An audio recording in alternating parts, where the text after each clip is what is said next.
as a very short introduction for people who don't know who I am, I'm a writer, mostly a compost heap with other people. And I stand adjacent to the constricting box of childhood abuse and incurable connective tissue disease. Those are costumes I could wear, boxes I could step into, but I like to be adjacent to them. I like to stand kind of to the side a little bit, looking at them, but not quite fully entering them. It just, as Bayo said, to live the question. And Rilke says, to live the question rather than try to answer it. And I think that kind of speaks to this idea of to body the question, and flesh it rather than trying to end it. So also, Kim, thank you. I think you articulated something that what I'm going to share is really, really focused on and has become, I think, the most important theme question in my life, which is the difference between healing and surviving. And the kind of healing we're doing right now might not help us survive. And the kind of trauma that we're trying to normalize might actually be a survival technique that helps us. And that survival and healing are perhaps opposed right now. And what you're talking about is this graceful, complicated, non-pathological way of surviving. I also have a go bag. I have for years. I think it's the childhood trauma, which is the sense of you always have to be ready to go. It has my EpiPens, all of those things that prosthetically make me. They keep me alive. You know, I'm a body plus. I'm not just my body. I'm kept alive by relationships and by medicines and other people and chemicals. And, you know, like I'm a cyborg. I'm like, I was thinking, Bayo, when you brought up that story, like I oftentimes feel like I peel back my skin and I see the machinery. But I decided, because we are close to that time of spirits, you know, in some Celtic and European mythology, to share a ghost story that I've written for everyone. And it is called Healing, a Ghost Story. Just begin. Okay. The banging enters my dream before it wakes me. The thump of a woodpecker's beak probing the oak tree. In the dream, I'm in my childhood home looking down from the porch at the rotten oak, knowing the woodpeckers eating grubs out of the white rot inoculated wood. Is the tree dead if it is full of so much life, so much food?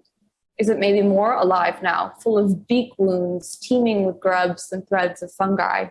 Bang, bang. The dream dissolves like snow on a hot stone, and I'm out of bed, groggily peering through the door viewer at whoever is demanding entrance into my home at 3 a.m. Her face is flush, appearing pinker still in contrast to her platinum hair. Her lipstick is smudged into something resembling a scar. Come on, let me in. I forgot my keys. Your keys? This is my apartment. I don't even know you. And yet I recognize her. And yet I slowly open the door and let her in, gagging as I'm hit by the strong stench of saccharine alcohol and vanilla-themed perfume. Ugh. She throws her bag in the corner. It took you forever. But in fact, it takes me only a second to realize that this is not a stranger. This wild, unceremonious invader is, although an inch taller than me, although stinking drunk, although pinker, plushier, bigger all around, as if she'd received a second longer attached to the balloon pump, is most decidedly me. I need carbs, or I'll be a mess tomorrow, she's mumbling as she begins to disassemble my kitchen, drawer by drawer. I trail behind her, dumbstruck. She finds a stale box of gluten-free crackers I bought for a dinner party and starts to eat them without a plate, a corona of crumbs collecting around her feet. I usually take my shoes off, I say, looking at her boots, but she's cackling with her mouth full. I usually take my shoes off, she parrots me in a dopey voice. Oh, shut up with that so sanctimonious bullshit. You're even less fun than I expected. Look, I ask, what do you need? Why are you here? I need to sleep. And then I need to do this article on dating for tomorrow for my boss. And I need you to give me the space to do that, she answers curtly. Article on dating? What? She eats everything in the house, and then she falls asleep on the sofa with her shoes on, her antic perambulations memorialized by muddy boot prints. She sleeps till noon the next day. Up since 4, I've already written an essay, caught up on emails, and continued work on a book proposal. She showers for an hour, leaving the bathroom smelling like synthetic grapefruit and ovulation. Her body is so robust, so flush with brightly oxygenated blood that it feels offensive to this quiet little corner I have cultivated, to my orchids and old books in tremulous piles. Why are you working so hard? She scolds. And I explain my books, my projects, the sense of urgency my glitchy body has gifted to me. God, I guess I want to write a book. Maybe I'll go get an MFA, she muses while clipping her nails onto the floor. I wonder what I'll write about. I'm stunned at the inability to summon a cause, a spark of creative need. I have never once wondered what to write about. I have never once felt I could defer an idea for even an hour. It takes several days for me to realize how much she sheds. Crumbs, potato chips, tumbleweeds of hair that her long mane can spare to lose. Nail filings so healthy they could be used as a mouse's scimitar. Candy wrappers, cigarette butts. She smokes in the house the first day I leave her alone. We have a screaming match. From then on, she compromises and smokes out the window. She lives on sugar and coffee. She talks loudly to friends on the phone while I try to resolve medical debt online, try to schedule an appointment with a new nutritionist, try to get my medical records faxed from one hospital to another. When these conversations end, she tells me she hates these people. She tells me about her job writing beauty and wellness articles for an online feminist magazine and how idiotic she finds her peers. Her job pays her to attend spas and wellness retreats, writing snarky tell-all reports with pastel graphics. I try to normalize the situation, given my knowledge of family systems and trauma therapy. We must include all versions of the self. We must integrate that which we have exiled and bring it back into wholeness. Is she a manifestation of my trauma? I should be empathic. I should work harder to understand her. Several weeks into her stay, I cook us a beautiful dinner, salmon and broccoli, but she stands me up, staying out until midnight, telling me she's reconnected with a married man she used to work for. Why, you're too old for that, I exclaim, still going to the fridge to retrieve her cold meal, getting her a glass of water, feeling sympathy perhaps because she looks like me, she is me. Don't you want partnership? A family? Yuck, she responds to both me and to the food. I'm too young for that. I want a life worth writing about. I'm not ready to be tied down to something yet. A life worth writing about is not necessarily an easy life. It's soothing, if unsayable, to be simple and undramatic. It can be good to be tied to something. I try carefully, feeling my own longing uncurl and rearrange itself in my chest like a drowsy cat. It feels good to care for other people and to know that their care keeps you alive. It's what trees and fungi do. It's what animals do. We do our best living in community. Her eyes are glazed and blue with the light of her phone. I get it. I'm lonely. Are you? I probe. I'm not. I long for a partner, but I feel held by friends. I have more friends than you, she sniffles, still not looking up from her phone. I just don't like them very much. You never call mom or dad or Jonah, I say. You never come with me to see the family or the cousins. Well, I'll see them next month for the holidays. That's enough. I can't get rid of her, and I can't clean up after her. She emits a toxic miasma of Santal 33, teenage locker room, and tobacco smoke that adheres to surfaces like cooking grease. It's a virile smell, loathsome. You feel as if it could impregnate your very pores with demon spawn. She watches long French movies in the living room, ashing into the Monstera plant. She never cooks and yet manages to leave behind half-eaten food everywhere. She makes fun of my early bedtime, my discussions of impending environmental collapse, my friends, my exercise and physical therapy routines. I juice parsley. I watch videos about EMDR and psychedelic-assisted trauma therapy. I do a holotropic breathing session alone in my bedroom while she makes out with a shaggy-haired barista in the kitchen. It isn't until she steals my phone and calls my Midwestern ex-fiance and meets up with him for dinner that I really lose my shit. He said that you were just too sick for him, too intense, too focused on your work, she taunts me. He told me you were uptight and radical and crazy. I narrow my eyes, finally sharpened into certainty. Look, I say to her, to myself, I know you are me, that you're some version of me, but I've decided I don't want what the trauma therapists say. I don't think I can integrate you into my life. I don't think this is working. To my surprise, she smiles, revealing small, polished, straight teeth. But I'm the person you're trying to get back to all the time. I'm the person you're trying to find and to remember how to be. The world tilts. My body, prone to postural tachycardia, knows to sit down, to lean into the vertigo rather than to resist it. I'm confused. What do you mean? She sits beside me so that the comparison is unavoidable. Our bodies are mismatched tuning forks, one prong straight, the other bent, disharmonic.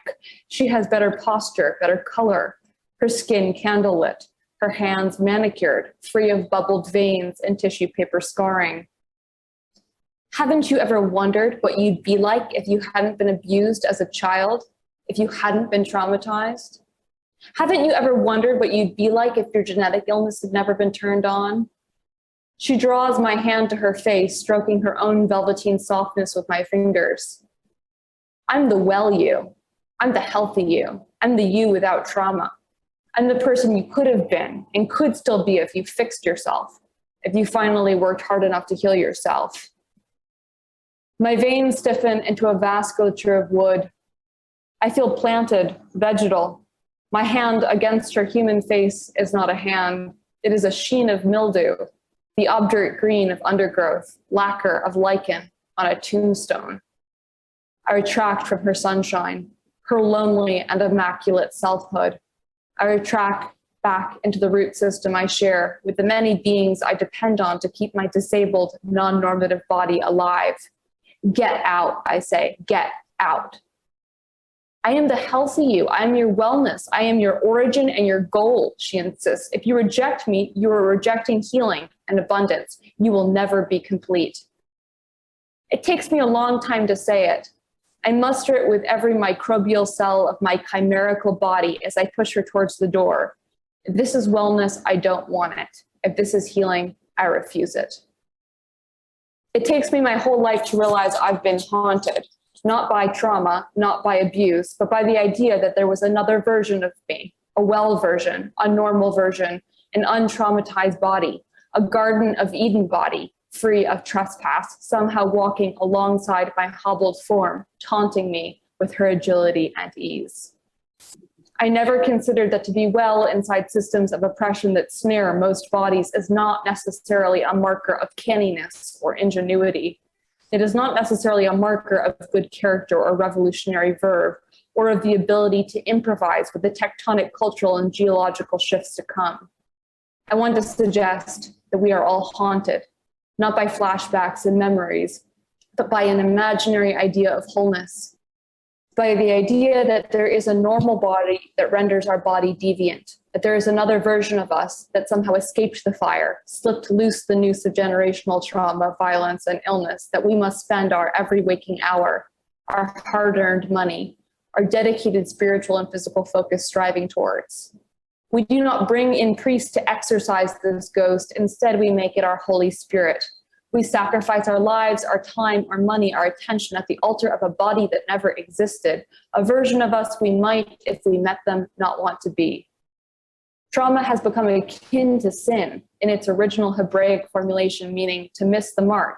It is seen as a dead end that forks off from the straight highway, the deviation, the wrong turn, the wrong self. And the way we talk about it reveals its theological undertones. In fact, the cataphatic impulse to name everything as trauma rearticulates the medieval impulse to circumscribe God through intellectual acrobatics. Just as medieval theologians pored over scripture seeking God, so are we paranoid readers of our own bodies, taking any symptom as a sign that might lead back to Genesis, the original traumatizing event, the God we can only see through the bubbles he creates on the surface of the ocean. The hunger to locate and explain trauma might be a hunger for a God of matter, a God who cares little for our value dualisms, who uses our own bodies as instruments, a God big enough for chaos and collapse. We strive towards the healed body like we strive towards Eden. But as we walk towards Eden, we find we are not actually walking towards a utopian garden, but into the molten wound of a crater, the Chicxulub crater, to be exact, created when an asteroid hit the Earth, causing an extinction event that decimated the dinosaurs and killed 75% of all life, opening up the real estate, the ecological niches that proto-mammalian life would rush to fill. It was that crater that opened up the space for us to bloom and finally produced our humanoid bodies. We're the product, not of a garden, but of an impact, an extinction event. We're the children of the crater, the bodies produced by collision and eruption. The well body and the Edenic utopia function similarly. They are advertised as universal, but are always partial. They are always produced by some other being's dystopia. Wellness is built from unwellness. Utopia depends on and produces dystopia. Blood pressure stabilizers, diabetic drugs, and antidepressants keep our bodies upright while also polluting river water. A medication is produced by context, and no substance we produce stays in its correct place for long. It leaks physically and ontologically, producing hells when it was created to stabilize anthropocentric normativity. All is pharmacon. Contextual, leaky, slipping between potion and poison unpredictably. For beings that date the beginning of the universe to a bang, should we not expect that we feel the bang, that original combustion, the detonated hurl of body against another body, the making of bodies by slamming bodies together in our very matter, collision, an impact, an interpenetration, matter conjugated? This is the calculus of world building. It is also language we would readily identify as relating to trauma and trespass. Let me ask, what unwellness is my wellness built from?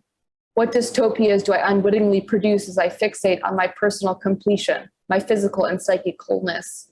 What new shapes do I preclude when I refuse to collaborate with indigestibility, with unknowability, with incursions and otherness? What beings, what possible futures and worlds have been sacrificed to produce my medicine? And what is my healing for? We are told that health is independence, that care is self-oriented, that health is an individual operation. The focus on the traumatized individual has made us paranoid readers of our own bodies. We keep the score rather than playfully, wildly playing a game that cares little for individual players and more about the game itself and its ability to continue infinitely. Here today I say it. I will not worship at the altar of healing. I will be incorrect. I will let my joints sublux, opening up spaces for fungal incursions. I will take the wrong path. I will hobble myself into holiness, stumble my way to the sacred. I will honor my body as a material refusal to participate in this egocidal culture. I will let my mouth atrophy as I photosynthesize with algal symbionts. I will fuse my roots to your roots. I do not want to heal, I want to survive. And survival is never safe. It is always a breach, a break in the skin. It is a leap across the abyss, the moment when you leap into another body. Thanks.